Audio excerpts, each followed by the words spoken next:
Saudara, sebanyak 43.000 siswa dari berbagai jenjang pendidikan di Sorong didata untuk persiapan program makan siang bergizi.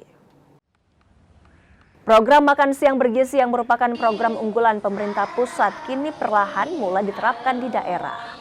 Pemerintah Kota Sorong, Papua Barat Daya, mendata sejumlah siswa yang akan ikut program ini.